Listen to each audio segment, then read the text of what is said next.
नमस्कार दोस्तों, target with SDM आप सभी का स्वागत है।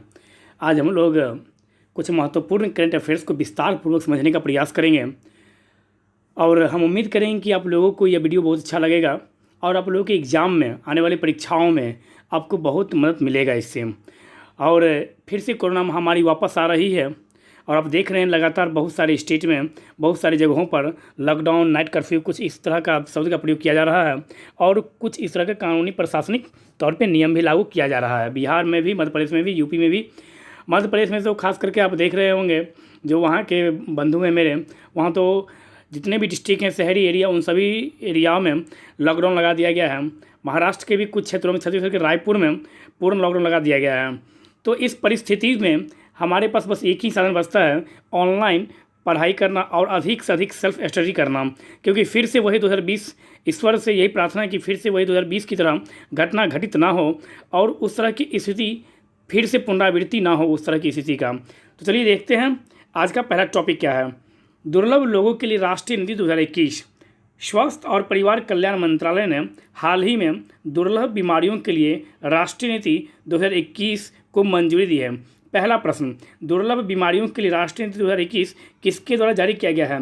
तो स्वास्थ्य और परिवार कल्याण मंत्रालय द्वारा। फिर तीसरा प्रश्न, दूसरा प्रश्न यहाँ से कि भारत के स्वास्थ्य मंत्री कौन है? तो डॉक्टर हर्षवर्धन जी हमारे देश के स्वास्थ्य मंत्री हैं। दुर्लभ रोगों के लिए राष्ट्रीय नीति 2021 की मुख्य विशेषताएं क्या है? इस नीति में प्रारंभिक जांच और दुर्लभ बीमारियों की रोकथाम पर ध्यान केंद्रित किया गया है। यह स्वास्थ्य और कल्याण केंद्रों के माध्यम से किया जाएगा। इस स्क्रीनिंग को जैव प्रौद्योगिकी विभाग द्वारा स्थापित निदान केंद्रों द्वारा समर्पित किया जाएगा। लगभग 8 स्वास्थ्य सुविधाओं को दुर्लभ बीमारियों के लिए उत्कृष्ट केंद्र के रूप में नामित किया जाएगा। वे दुर्लभ बीमारियों की रोकथाम और उपचार पर ध्यान केंद्रित करेंगे। कुल कितने सुविधाओं को? तो 8 स्वास्थ्य सुविधाओं को दुर्लभ बीमारियों के लिए उत्कृष्ट केंद्र के रूप में नामित किया जाएगा। इन केंद्रों को 5 करोड़ रुपए की एक मुफ्त वित्तीय सहायता प्रदान की जाएगी।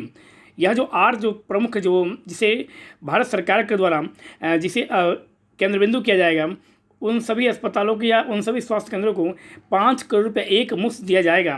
भारत सरकार ने दुर्लभ बीमारियों के इलाज के लिए राष्ट्रीय आरोग्य निधि, कौन सा? तो नेशनल आरोग्य निधि, राष्ट्रीय आरोग्य निधि के तहत 20 लाख रुपये की वित्तीय सहायता की घोषणा की है। राष्ट्रीय आरोग्य निधि केवल गरीबी रेखा से नीचे के लोगों को आवंटित की जाती है। हालांकि इस बार इसे बढ़ाया जा रहा है। मतलब क्या? पहले यह था कि सिर्फ गरीबी रेखा से जो नीचे व्यक्ति थे उन्हें ही यह लाभ दिया जाता था, लेकिन अब ऐसा लग रहा है, मतलब कि सरकार के द्वारा यह किया जा रहा प्रयास कि अब इससे ऊपर के जो व्यक्ति हैं उन्हें भी इसका लाभ मिल सके। एम्स दिल्ली इस नीति के तहत स्थापित किए जाने वाले उत्कृष्टता के साथ सभी अन्य केंद्रों के समन्वय में प्रमुख के रूप में कार्य करेगा। मतलब कि एम्स जो है, भारत का एम्स जो भारत का सबसे बड़ा अस्पताल है, वह इसका प्रमुख मतलब क्या सेंटर के रूप में वह कार्य करेगा। 28 फरवरी को, कब? तो 28 फरवरी को हर साल दुर्लभ बीमारी दिवस के रूप में मनाया जाता है। और आपको याद होगा 28 फरवरी को ही रमन प्रभाव की खोज के लिए विज्ञान दिवस प्रत्येक वर्ष, राष्ट्रीय विज्ञान दिवस प्रत्येक वर्ष 28 फरवरी को ही मनाया जाता है, जिसको नेशनल साइंस डे बोलते हैं हम लोग। और सीवी रमन के बारे में आपको पता होगा, पहले भारतीय साइंटिस्ट या आप कह सकते पहले भारतीय फिजिक्स की खोज के लिए या फिजिक्स के क्षेत्र में योगदान देने के लिए जिन्हें नोबेल पुरस्कार प्राप्त हुआ, वो भी सीवी रमन। इन्हें नोबेल पुरस्कार 1930 में दिया गया था। नोबेल पुरस्कार पाने वाले पहले भारतीय व्यक्ति जब पूछे तो रविंद्रनाथ टैगोर बाबू, हंगरी स्टोन्स पुस्तक लेखक, गॉर्डनर पुस्तक लेखक, गोरा पुस्तक के लेखक, चित्रा के लेखक, गीतांजलि के लेखक, इन सभी के लेखक कौन हैं? तो रविंद्रनाथ टैगोर जी। इन्हें पहला नोबेल पुरस्कार दिया गया था। ये पहले एशियाई व्यक्ति थे, प्लस पहले यह भारतीय व्यक्ति थे। कब दिया गया? तो 1913 ईस्वी में इन्हें लिटरेचर के क्षेत्र में, साहित्य के क्षेत्र में योगदान देने के लिए इन्हें नोबेल पुरस्कार दिया गया था।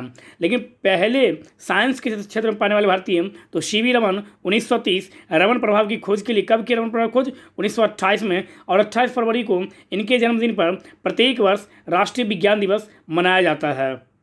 नेक्स्ट, ट्राइफीड ने संकल्प से सिद्धि पहल लॉन्च की। जनजातीय मामलों के मंत्रालय के तहत संचालित tribal cooperative marketing development, tribal cooperative marketing development federation of India ने हाल ही में संकल्प से सिद्धि लॉन्च किया। तो यहाँ से पूछ सकता है आपसे कि संकल्प से सिद्धि किसके द्वारा लॉन्च किया गया। तो tribal cooperative marketing development federation of India के द्वारा संकल्प से सिद्धि लॉन्च किया गया है। किस मंत्रालय द्वारा? तो जनजातीय मामलों के मंत्रालय द्वारा। आप लोगों के लिए यहाँ से पहला और प्यारा सा प्रश्न है कि भारत केंद्रीय जनजातीय मंत्री भी वर्तमान में कौन है? संकल्प से सिद्धि क्या है, अब हम यह देखते हैं। यह 100 दिनों का एक अभियान है। इस अभियान का मुख्य उद्देश्य आदिवासी गाँव में स्थित वन धन विकास केंद्रों को सक्रिय करना है। तो बहुत ही प्यारा सा प्रश्न है यह कि ट्राइफेड के द्वारा जो संकल्प से सिद्धि जो पहल लॉन्च किया गया है, इसका उद्देश्य क्या है या इससे क्या होगा। तो यह 100 दिनों का एक अभियान है। तो यहाँ से प्रश्न सीधा पूछा जा सकता है कि संकल्प से सिद्धि जो पहल है यह कितने दिनों का एक अभियान है। तो यह 100 दिनों का एक अभियान है। और इस अभियान का मुख्य उद्देश्य क्या है? तो आदिवासियों को शिक्षित करना, आदिवासियों के बच्चों को स्कूल भेजना, आदिवासियों को आवास दिलवाना या आदिवासी गांव में स्थित वन धन विकास केंद्र को सक्रिय करना। तो राइट आंसर आदिवासी गांव में स्थित वन धन विकास केंद्रों को सक्रिय करना, विकसित करना संकल्प से सिद्धि पहल का प्रमुख उद्देश्य है। इसका लक्ष्य 100 दिनों में भारत की 1500 गाँवों को कवर करना है। 100 दिनों में संकल्प से सिद्धि पहल के तहत 100 दिनों में कुल कितने गांव को कवर करने का लक्ष्य रखा गया है? तो 100 दिनों में कुल 1500 गाँव को कवर करने का लक्ष्य रखा गया। किसके द्वारा? तो संकल्प से सिद्धि पहल के द्वारा। संकल्प से सिद्धि पहल किस मंत्रालय द्वारा? तो जनजातीय मंत्रालय द्वारा यह भारत में लागू किया है। किसके लिए? तो आदिवासियों के गाँव के वन धन को सक्रिय करने के लिए। इस अभियान को रोल आउट करने के लिए लगभग 150 टीमों का गठन किया गया है। ये टीम उन्हें ट्राइब फूड और स्फूर्ति इकाइयों के रूप में क्लस्टर करने के स्थानों की पहचान करेगी। तो आप यहाँ पर देख सकते हैं स्फूर्ति का अर्थ क्या है? Scheme for fund for the regeneration of traditional industries. Scheme for fund for the regeneration of traditional industries है। ट्राईफूड खाद्य प्रसंस्करण मंत्रालय और ट्राइफाइड की एक संयुक्त पहल है। यह अगस्त 2020 में शुरू की गई थी। कौन? तो ट्राईफूड क्या है? तो खाद्य प्रसंस्करण मंत्रालय और ट्राइफीड की एक संयुक्त पहल है। इसकी शुरुआत अगस्त 2020 में की गई थी। यह योजना क्या है? 1500 गांव में सक्रिय होने के बाद वन धन विकास केंद्र 200 करोड़ रुपये की बिक्री लक्ष्य को प्राप्त करने की दिशा में काम करेगा। पहले तो यह 1500 गांव को कवर करेगा और उससे जो प्राप्त होगा वन धन के जो वन धन के क्षेत्र में जो सक्रिय जो काम करेंगे और उससे जो प्राप्त होगा उससे लगभग 200 करोड़ रुपये अर्जित करने का लक्ष्य रखा गया है। वन धन विकास केंद्रों की स्थापना वन धन योजना के तहत की गई थी। भारत सरकार इन वन धन विकास केंद्रों में जनजातीय आबादी के लिए क्षमता निर्माण प्रशिक्षण और कौशल उन्नयन सुविधाएं प्रदान करती है। 15 आदिवासी स्व सहायता समूहों द्वारा एक वन धन विकास केंद्रों का निर्माण किया जाता है। पहला वन धन विकास केंद्र कहाँ? तो बीजापुर जिले छत्तीसगढ़ में स्थापित किया गया था। आप कह सकते हैं पहला वन धन विकास केंद्र कहाँ खोला गया? पहला तो आपको याद रखना है बीजापुर जिले में। कहाँ? तो छत्तीसगढ़ में। और आपको पता होगा अभी हाल ही में छत्तीसगढ़ के ही एरिया में नक्सली कहिए या माओवादी हमला वह हुआ था और हमारे देश के लगभग 22 से 23 जवान शहीद हो गए थे। और यह 2021 की बहुत बड़ी घटना थी और पूरे देश इससे शोकाकुल हुआ था। ये इतनी बड़ी घटना थी। कहाँ हुआ? तो छत्तीसगढ़ में। और छत्तीसगढ़ की राजधानी रायपुर में आपको पता होगा पूर्ण लॉकडाउन की स्थिति लगा दी गई है कोरोना महामारी के कारण। आदिवासी मुद्दा क्या है? तो आदिवासी मुद्दे जनजातीय मामलों के मंत्रालय के अनुसार भारत में जनजातीय आबादी के सामने निम्नलिखित समस्याएं हैं। जनजाति के सामने कौन कौन सी समस्याएं हैं? तो यह बतलाया गया है भारत में आदिवासी आबादी में सबसे अधिक जनसंख्या में एनीमिक महिलाएं हैं। मतलब क्या? जनजातीय में जो है आदिवासी जनजाति में सबसे अधिक संख्या में कौन है? तो महिलाएं हैं। शिशु मृत्यु दर और बाल मृत्यु दर आदिवासी आबादी में सबसे अधिक है। 2015 तक आदिवासी क्षेत्रों में 1267 प्राथमिक स्वास्थ्य केंद्रों और 309 सामुदायिक स्वास्थ्य केंद्रों की कमी थी। विकासात्मक परियोजनाओं के कारण 85 लाख आदिवासी लोगों का पुनर्वास किया जाना था। हालांकि अभी तक केवल 21 लाख आदिवासी सदस्यों का पुनर्वास नहीं किया। कितना? 85 लाख करना था लेकिन हुआ कितना है? मात्र 21 लाख आदिवासी का हुआ है। मतलब 50% भी नहीं हुआ है। तो यह भी हमें सोचना पड़ेगा और यह सरकार के लिए यह प्रमुख मुद्दा है यह और प्रमुख विषय है कि कैसे इनका पुनर्वास करवाया जाए।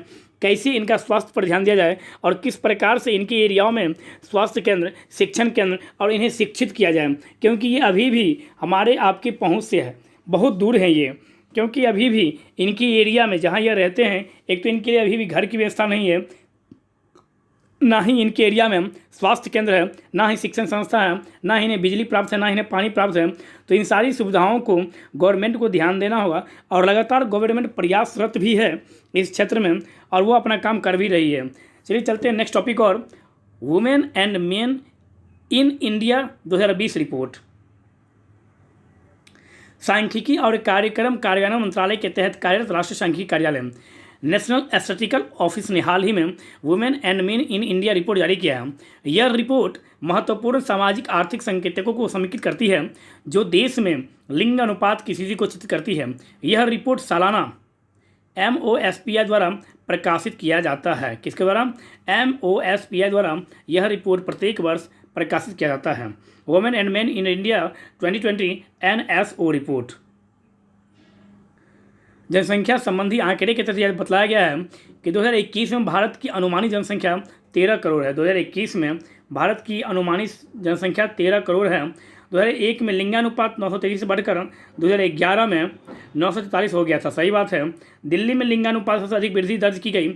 इसके बाद चंडीगढ़ और अरुणाचल प्रदेश का स्थान आता है। अरुणाचल प्रदेश जिसमें जहाँ का लिंगानुपात सबसे कम था वो अभी अब आ रहा है। दूसरी ओर दमन और दीव में लिंगानुपात में सबसे अधिक गिरावट आई है। कहाँ गिरावट आई है? तो लिंगानुपात में दमन और दीव में। देखिए अरुणाचल प्रदेश में क्या हुआ, आपको पता होगा, भारत सरकार के द्वारा बेटी बचाओ बेटी पढ़ाओ योजना के तहत यह सारा कार्य किया जा रहा है और जिससे अधिक से अधिक बच्चियों के विकास पे, बच्चियों के जन्म पे, क्योंकि बच्चियों का जब जन्म होता था तो आप लोग को पता होगा गर्भ में ही बच्चियों को मार दिया जाता था या कुछ बड़ी होने के बाद भी उनको मार दिया जाता था। इससे हुआ कि जो सेक्स रेशियोज है उसमें गिरावट आई और लड़कियों की संख्या में लगातार गिरावट आती गई और व्यक्तियों में इस तरह से कह सकते हैं आप अभाव की, मतलब क्या, संसाधन की कमी है, बेरोजगारी है, ये जो भी कंडीशन हो, इन सारी कंडीशनों के कारण बच्चियों का जन्म होना ही लगता है उनके लिए पहाड़ जैसा है और वे इसको दुखी मन से देखते हैं अपनी बच्चियों को। इस कारण से वे बच्चियों को जन्म लेते समय ही मार देते थे। लेकिन बेटी बचाओ बेटी पढ़ाओ योजना के तहत सरकार के द्वारा कुछ प्रोत्साहन भी दिया जाता है और समाज के द्वारा भी। हरियाणा में देख लीजिए आप और अरुणाचल प्रदेश में देख लीजिए आप, इन सभी जगहों पर अब तो यह प्रोत्साहन दिया जाता है गवर्नमेंट के द्वारा भी और जो पंचायत के जो लोग हैं, सेविकाएं, इन सबों के द्वारा भी, और कुछ राशि भी दी जाती है। इस कारण से इन सभी एरियाओं में हरियाणा में लड़कियों की संख्या बहुत कम थी, लेकिन इस बेटी बचाओ बेटी पढ़ाओ योजना के कारण वहाँ पर इसके रेशियो में बढ़ोतरी हुई है। 25 से 29 वर्ष आयु की महिलाओं के लिए आयु विशिष्ट प्रजनन दर 4 थी। शिशु मृत्यु दर 2014 में 39 से घटकर 2018 में 32 हो गई। तो ये भी अच्छी बात है। मृत्यु दर था, शिशु मृत्यु दर वह 1000 में इतना 39 मरता था, लेकिन 18 में 32 हुआ। तो ये भी एक अच्छी पहल है सरकार का। और मातृ मृत्यु दर 2007-9 में 212 से घटकर 2016-18 में 113 हो गई है। तो यह भी रिपोर्ट अच्छी है। 2018 में ग्रामीण भारत की कुल प्रजनन दर 3 थी। 2018 में शहरी क्षेत्रों में यह 1.7 थी। किशोर प्रजनन दर 2017 में 13 से घटकर 2018 में 2 हो गया। यह भी अच्छी बात है। राष्ट्रीय परिवार स्वास्थ्य सर्वेक्षण के अनुसार गोवा, केरल, लक्षद्वीप राज्यों में लगभग 100% संस्थागत प्रसव देखा गया है। ये बहुत ही अच्छी बात है। यह प्रति 1000 लोगों पर HIV की घटना 2017 में 7 से घटकर 2019 में 0.5 हो गई है। ये और बहुत ही पॉजिटिव सोच है लोगों का भी और सरकार के द्वारा भी। जो कदम उठाया जा रहा है उसका लोगों के द्वारा लाभ भी लिया जा रहा है। एजुकेशन क्षेत्र में देखते हैं, भारत की साक्षरता दर 2011 में 73 से बढ़कर 2017 में 77.7 हो गई। कितनी हो गई? 77.7 हो गई। बहुत अच्छी बात है। साक्षरता में लिंग अंतर राजस्थान, बिहार, यूपी में सबसे अधिक था। 15 साल की उम्र की केवल 3% महिलाओं ने स्नातक पढ़ाई पूरी की। दूसरी ओर उसी उम्र के 12.8% पुरुषों ने स्नातक की पढ़ाई की। 8% महिला 10वीं छात्र, मतलब क्या 10वीं तक क्लास करके शिक्षा प्राप्त करके छोड़ देती थी। अर्थव्यवस्था में भागीदारी। श्रम बाल सर्वेक्षण 18-19 के अनुसार ग्रामीण क्षेत्र में श्रमिक आबादी का अनुपात पुरुषों के लिए 1 और महिलाओं के लिए 19 था। शहरी क्षेत्रों में यह पुरुषों के लिए 52.7 और महिलाओं के लिए 14.5 था। तो इस तरह से हम इस रिपोर्ट को देख सकते हैं कहाँ बढ़ोतरी हुई, कहाँ। केंद्रीय मंत्रिपरिषद में महिलाओं का प्रतिनिधित्व 2020 में 26% है। 2019 के लोकसभा चुनाव में 437.8 मिलियन महिला मतदाता थे। कितना? 437.8 मिलियन महिला मतदाता थी 2019 में। पंचायती राज संस्थाओं में सबसे अधिक महिलाओं की भागीदारी राजस्थान, उत्तराखंड और छत्तीसगढ़ राज्यों में देखी गई है। और लगातार सभी राज्यों के द्वारा लगातार गवर्नमेंट जॉब में भी मतलब कि महिलाओं को प्रोत्साहन देने के लिए आरक्षण की व्यवस्था, जिस तरह से व्यवस्था हो सके, प्रावधान करके, संशोधन करके कानून को लाया जा रहा है, जिससे महिलाओं को अधिक से अधिक प्रोत्साहन दिया जा सके। बिहार सरकार द्वारा भी 50% आरक्षण दिया जा चुका है ऑलरेडी, और 35% भी आरक्षण दिया जा चुका है इन सभी सेवाओं। और शैक्षणिक संस्थाओं में 50% महिलाओं का आरक्षण दिया गया है। पंचायती राज में भी 50% महिलाओं का आरक्षण दिया जा चुका है। तो ये सब एक अच्छी पहल है और महिलाओं को इससे प्रोत्साहन आप तो देख रहे हैं, मिलिट्री में, डिफेंस के क्षेत्र में भी महिलाओं को आरक्षण देने की घोषणा की जा रही है लगातार। और जहाँ तक देखा जा रहा है तो महिलाओं की भागीदारी लगातार प्रत्येक क्षेत्र में बढ़ ही रहा है, घटने का सवाल ही नहीं है, और होना भी चाहिए। महिला वो सभी काम कर सकती है जो एक पुरुष कर सकता है, और पुरुष के कंधे से कंधे मिलाकर महिलाएं आज इस दुनिया में अपना नाम रोशन कर रही है। अनामा योजना की शुरुआत। केंद्रीय स्वास्थ्य मंत्री डॉक्टर हर्षवर्धन ने केंद्रीय जनजातीय कार्य मंत्री श्री अर्जुन मुंडा के साथ, कौन है केंद्रीय जनजातीय मंत्री? तो श्री अर्जुन मुंडा के साथ मिलकर बुधवार को वीडियो कॉन्फ्रेंसिंग के माध्यम से जनजातीय स्वास्थ्य सहयोग के लिए अनामय योजना की शुरुआत की। अनामय योजना की शुरुआत किस बार किया गया? तो केंद्रीय स्वास्थ्य मंत्री और केंद्रीय जनजातीय कार्य मंत्री श्री अर्जुन मुंडा जी के द्वारा इन दोनों के एक साथ शुरुआत किया गया अनामय योजना। अनामय योजना किससे संबंधित है? तो जनजातीय स्वास्थ्य में सहयोग देने के लिए अनामय योजना शुरू किया गया। यह कई हितधारकों द्वारा शुरू की गई योजना है, जिसे मुख्य रूप से पीरामल फाउंडेशन और bill and Melinda Gates foundation का सहयोग मिला है। यह भारत सरकार द्वारा शुरू किया गया एक योजना नहीं है। अनामय योजना जो है यह बहुत सारे एनजीओ के द्वारा इसमें शामिल, मतलब कि बहुत सारे एनजीओ के द्वारा एक साथ मिलकर यह योजना शुरू किया गया है। क्योंकि आपको पता होगा बिल एंड मिलिंडा गेट्स एक एनजीओ के रूप में कार्य करती है और पूरे वर्ल्ड में स्वास्थ्य के क्षेत्र में अपना वो सक्रिय रूप से वो योगदान देती है। यह एनजीओ स्वास्थ्य के क्षेत्र में ही कार्य करता है। और कोरोना महामारी के दरमियान भी अभी भी WHO के साथ मिलकर बिल एंड मिलिंडा गेट्स पूरे वर्ल्ड को दवाई पहुंचाने में योगदान दे रही है। ऐसा नहीं कि भारत जो है या कोई भी कंट्री फ्री में कोई किसी को दवा दे रहा है। आप देखिएगा, जब उसको सही से पढ़िएगा, जब आप उस तरह से उसका अध्ययन कीजिएगा तो आपको पता चलेगा कि WHO के द्वारा फंडिंग दी जाती है और तब वह कंट्री किसी और कंट्री को दवा देती है। हाँ, भारत ने अपने कुछ पड़ोसी देशों को दवा निःशुल्क में दिया है, इसमें भी कहीं से कोई दो राय नहीं है। लेकिन यह जो कहा जा रहा है कि भारत सभी कंट्री को दवाई फ्री में दिया है, ऐसी बातें नहीं हैं। जिसे कहा जा रहा है कि भारत ने पाकिस्तान को दवाई फ्री में दिया है, जी नहीं, भारत ने पाकिस्तान को दवाई फ्री में नहीं दिया है और भारत ने इस पर कोई दरिया दिल भी नहीं दिखाया है। WHO के द्वारा ये भारतीय कंपनी को यह कहा गया और भारतीय कंपनी को उसके एवज में रुपया मिला है और तब वो यहाँ से दवा भेजी है। हाँ, ये दरिया दिली है कि इंडियन गवर्नमेंट ने परमिशन दिया।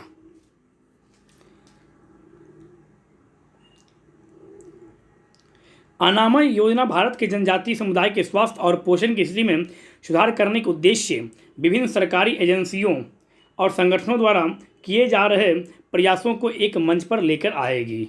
सरकार के द्वारा और एनजीओ द्वारा जो किया जा रहा प्रयास है, उन सभी को मिलाकर एक योजना, अनामय योजना, जनजातियों के लिए स्वास्थ्य के लिए चलाया गया है और यह एक अच्छी पहल है भारत सरकार द्वारा। जनजातीय समुदायों के लिए समग्र स्वास्थ्य सुनिश्चित करने की दिशा में जनजातीय कार्य मंत्रालय के प्रयासों और हाल ही में तपेदिक से लड़ने के लिए किए गए संयुक्त प्रयासों की सराहना करते हुए डॉक्टर हर्षवर्धन ने कहा, पिछले एक साल में जनजातीय समुदाय की स्वास्थ्य संबंधी जरूरतों को पूरा करने के लिए स्वास्थ्य मंत्रालय ने जनजातीय कार्य मंत्रालय के साथ मिलकर संयुक्त रूप से कई प्रयास किए हैं। प्राइम मिनिस्टर मतलब प्रधानमंत्री ने वर्ष 2025 तक टीबी मुक्त, कब तक, अत्यंत महत्वपूर्ण, वर्ष 2025 तक टीबी मुक्त भारत करने का लक्ष्य तय किया है, जो वैश्विक समय सीमा कब तक है, 2030 तक है। और भारत में टीबी को कब तक मुक्त करना है भारत को, 2025 तक, 5 वर्ष कम है। इस लक्ष्य को पूरा करने के लिए हाल ही में दोनों मंत्रालयों ने मिलकर जनजातीय टीबी कार्यक्रम की शुरुआत की है।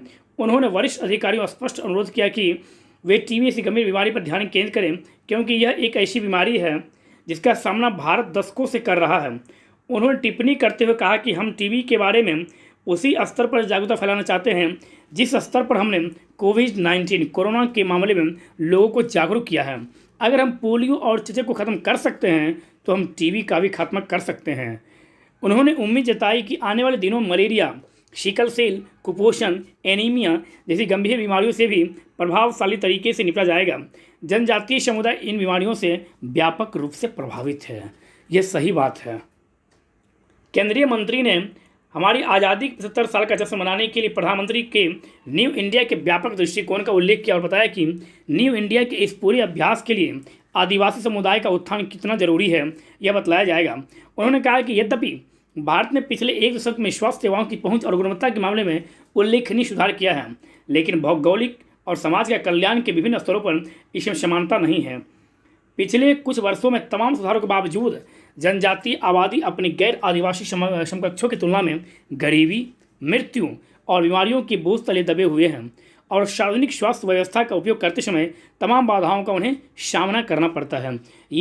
इन बातों का उल्लेख उस समारोह में किया गया जिस समारोह के तहत इस चीज़ की घोषणा हुई और हमारे डॉक्टर हर्षवर्धन सिंह जी, हमारे केंद्रीय स्वास्थ्य मंत्री जी के द्वारा इन सारी बातों का उल्लेख किया गया।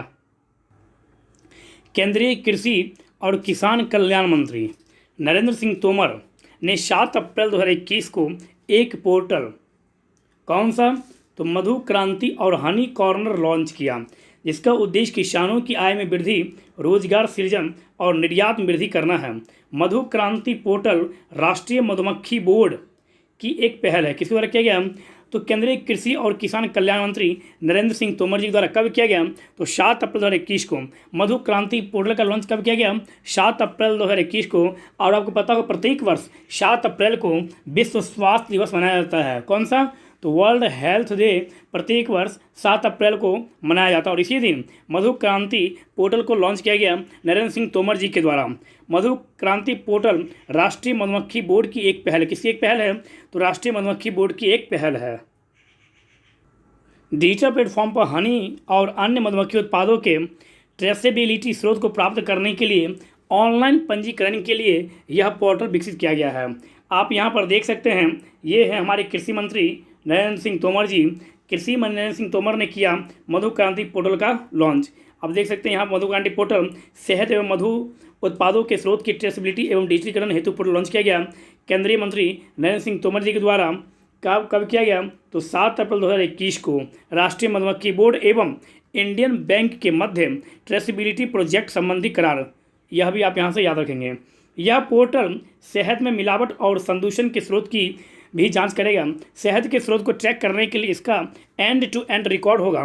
हनी कॉर्नर शहद की बिक्री के लिए समर्पित भारतीय राष्ट्रीय कृषि सहकारी विपणन संघ मर्यादित, national agriculture cooperative marketing federation of India limited NAFED के स्टोरों में विशेष रूप से डिज़ाइन किया गया स्थान होगा। तो मधु क्रांति पोर्टल के बारे में हम लोग उम्मीद करते हैं कि आप लोग समझ गए होंगे। चलते हैं नेक्स्ट टॉपिक की ओर। भारत के सर्वोच्च न्यायालय ने अपना artificial intelligence portal SUPA supreme court portal for assistance, कौन सा, तो supreme court portal for assistant in courts efficiency SUPA supreme court portal for assistance in court efficiency launch किया। किसके द्वारा, तो भारत का शीर्ष न्यायालय मतलब क्या, भारत का उच्चतम न्यायालय सर्वोच्च न्यायालय के द्वारा अपना एक आर्टिफिशियल इंटेलिजेंस पोर्टल लॉन्च किया गया, जिसका नाम क्या रखा गया, SU मतलब क्या, सुप्रीम कोर्ट, SU मतलब क्या, सुप्रीम कोर्ट, PAC का मतलब क्या है, तो portal for assistance in courts efficiency launch किया। इस पोर्टल के माध्यम से SC मतलब कि सुप्रीम कोर्ट के मामलों की फाइलिंग के समय प्राप्त आंकड़ों की विशाल मात्रा से निपटने के लिए मशीन लर्निंग का लाभ उठाने का विचार किया जाएगा। आप यहाँ पर देख सकते हैं, उसके बारे में बताया गया है। Supreme court of India launched artificial intelligence portal SUPA supreme court portal, यहाँ देख सकते हैं पूरा नाम यहाँ दिया हुआ, supreme court portal for assistance in courts efficiency SUPA का यहाँ पर यह फुल फॉर्म दिया गया। किस द्वारा लॉन्च किया गया, सुप्रीम कोर्ट ऑफ इंडिया के द्वारा यह लॉन्च किया गया। क्या है यह, आर्टिफिशियल इंटेलिजेंस पोर्टल है यह, इंटेलिजेंट इंटीग्रेटेड वर्क फ्लो, यह भी आप यहाँ से याद रखेंगे। जस्टिस L नागेश्वर राव, जो सुप्रीम कोर्ट के आर्टिफिशियल इंटेलिजेंस समिति के अध्यक्ष भी हैं, ने सुप्रीम कोर्ट आर्टिफिशियल के वर्चुअल लॉन्च के दौरान उद्घाटन भाषण भी दिया। कौन, तो जस्टिस L नागेश्वर राव, भारत के चीफ जस्टिस, भारत के मुख्य न्यायाधीश CGI SS Bobde artificial intelligence समिति के पहले अध्यक्ष थे। आर्टिफिशियल इंटेलिजेंस समिति के पहले अध्यक्ष कौन, तो भारत के मुख्य न्यायाधीश एस बोबडे, CJ बोबडे ने 2019 में मुख्य न्यायाधीश के रूप में शपथ लेने के तुरंत बाद सुप्रीम कोर्ट की सहायता के लिए एक AI के उपयोग की बात की थी। तो इस प्रकार से आज हम लोग कुछ महत्वपूर्ण करंट अफेयर्स को देखने का प्रयास किए। अब चलते हैं नेक्स्ट टॉपिक की ओर। ला पैरोज नौसैनिक अभ्यास। बंगाल की खाड़ी में नौसैनिक ड्रिल ला पैरोज अभ्यास शुरू किया गया। कहाँ किया गया? तो बंगाल की खाड़ी में नौसैनिक ड्रिल ला पैरोज अभ्यास शुरू किया गया। इस अभ्यास में अन्य क्वाड देश ऑस्ट्रेलिया, जापान और अमेरिका भी भाग ले रहे हैं। यह अभ्यास 5 अप्रैल से 7 अप्रैल के बीच आयोजित किया गया था। कब से कब चला था यह? तो 5 अप्रैल से लेकर 7 अप्रैल के बीच यह एक नौसैनिक अभ्यास चला था, जो कहाँ चला था? बंगाल की खाड़ी में नौसैनिक ड्रिल ला पैरोज अभ्यास हो गया। इसका क्या नाम रखा गया था? तो ला पैरोज। आप यहाँ से इस चित्र को देख सकते हैं। यहाँ पर यही अभ्यास बंगाल की खाड़ी में यह अभ्यास हो रहा है और लिखा हुआ provided by French navy. French navy के द्वारा यह चित्र प्रस्तुत किया गया है और यहाँ पर यही अभ्यास चल रहा है। कहाँ? तो बंगाल की खाड़ी में। क्या नाम है? ला पैरोज। भारतीय नौसेना जहाज INS सतपुरा और INS किल्टन के साथ P8I long range maritime petrol aircraft पहली बार इस अभ्यास में हिस्सा ले रहा है। भारतीय नौसेना के जहाज और विमान फ्रांसीसी नौसेना, royal Australian navy, Japan maritime self defence force और अमेरिकी नौसेना के जहाज़ों के साथ इस अभ्यास में शामिल है। कौन कौन हो रहा है शामिल? भारत भी हो रहा है शामिल, ऑस्ट्रेलिया भी हो रहा है शामिल, जापान भी हो रहा है, अमेरिका भी हो रहा है और फ्रांस भी हो रहा है इसमें शामिल। इस अभ्यास में फ्रांस की ओर से टोननेर और फ्रिगेट सरकूफ हिस्सा लेंगे। अमेरिका की नौसेना की ओर से इस अभ्यास में उभयचर परिवहन डॉक जहाज समरसेट हिस्सा लेगा। ऑस्ट्रेलिया की ओर से इसमें हर मजेस्टी ऑस्ट्रेलियन शिप्स इसमें भाग ले रहा है।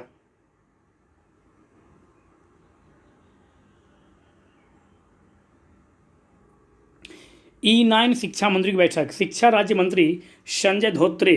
E9 कौन सा? तो शिक्षा मंत्री संजय धोत्रे E9 देशों की शिक्षा मंत्री की बैठक में भाग लेंगे। यह बैठक निम्नलिखित थीम के तहत आयोजित की जाएगी। थीम क्या है इसका? तो E9 initiative scaling of digital learning to accelerate progress towards sustainable development goal 4। E9 मतलब कि एजुकेशन 9 शिक्षा मंत्री की बैठक पर चर्चा होगा। यह इसका मुख्य बिंदु क्या है? तो इस बैठक के दौरान नेता डिजिटल शिक्षण और कौशल पर एक पहल शुरू करेंगे। आप देख सकते हैं कोरोना महामारी के दरमियान बहुत सारा ऐसा डेवलप हुआ है ऑनलाइन क्लास, और अब अधिकांश बच्चे को आदत हो गया ऑनलाइन पढ़ने का। हाँ, शुरुआती कुछ दिनों में ऑनलाइन पढ़ाई करने में परेशानियों का सामना करना पड़ा। अभी भी है परेशानियाँ, ऐसी बात नहीं कि परेशानियाँ नहीं है, लेकिन धीरे धीरे लोग बच्चे उसमें ढल रहे हैं और जिनके पास सुविधा है वो उस सुविधा का लाभ उठाकर घर बैठे इस ऑनलाइन पढ़ाई का मज़ा ले रहे हैं। मज़ा लेने का मतलब क्या? वह ऑनलाइन पढ़ाई कर रहे हैं, नोट्स तैयार कर रहे हैं। जिस तरह से वो ऑफलाइन कर रहे थे उस तरह से ऑनलाइन कर रहे हैं। हाँ, कुछ परेशानियाँ है इसमें, अभी भी चल रहा है, लेकिन यह देखिए ऐसा माहौल आया, इस माहौल में जहाँ पढ़ाई बंद हो रहा था वहाँ पर आपको एक साधन तो मिला कम से कम। तो इसी पर ऑनलाइन कैसे पढ़ाई किया जा सके, इसमें क्या किस तरह से सुधार किया जा सके, इन्हीं सभी पर चर्चाओं किया जाएगा। यह पहल सीमांत बच्चों और युवाओं को लक्षित करने के लिए है। यह पहल मुख्य रूप से 2020 global education meeting 2020 global education meeting उद्देश्यों में से 3 को गति देते हुए इस प्रकार से हैं। कौन कौन सा है? शिक्षकों का सहयोग, कौशल में निवेश, डिजिटल विभाजन को कम करना। 2020 ग्लोबल एजुकेशन मीटिंग यूनेस्को द्वारा आयोजित की गई थी। इसने उच्च स्तरीय नेताओं और नीति निर्माताओं के बीच आदान प्रदान के लिए एक अद्वितीय मंच के रूप में काम किया। E9 9 देशों का एक मंच है। इसे यूनेस्को की पहल सभी के लिए शिक्षा के लक्ष्यों को प्राप्त करने के लिए बनाया गया था। E9 में E का अर्थ एजुकेशन और 9 सदस्यों का प्रतिनिधित्व करता है 9। E9 के सदस्य देश ब्राज़ील कौन कौन से हैं, यह याद रखना है आपको। E9 के देश कौन कौन से हैं? Brazil, Bangladesh, BB Brazil Bangladesh, BC मतलब ब्राज़ील बांग्लादेश चीन, M मिस्र BCM मिस्र, इंडोनेशिया और Bharat India I, Pakistan, Mexico, Nigeria PMN। ये देश दुनिया की आधी आबादी का प्रतिनिधित्व करते हैं। दुनिया के 70% साक्षर वयस्क इन्हीं देशों में निवास करते हैं। बात सही भी है। जब चीन आ गया इसमें, प्यारा भारत है, इंडोनेशिया है, ब्राज़ील है, बांग्लादेश है, पाकिस्तान है, मैक्सिको है, नाइजीरिया है, तो 70% लोग तो इसमें साक्षर होंगे और पूरी दुनिया का लगभग आधा से अधिक जनसंख्या भी इन्हीं देशों में निवास करता है। अरे अकेला पूरा वर्ल्ड में सबसे अधिक जनसंख्या चीन का है और सेकंड पायदान पे हमारा प्यारा भारत आता है। तो अब क्या चाहिए? तो इन सभी देशों को मिलाकर E9 बनाया गया है एजुकेशन पर चर्चा करने के लिए। तो आज हम उम्मीद करते हैं कि आप लोगों को जो करंट अफेयर्स बताया गया है ये आप लोगों को समझ में आया होगा।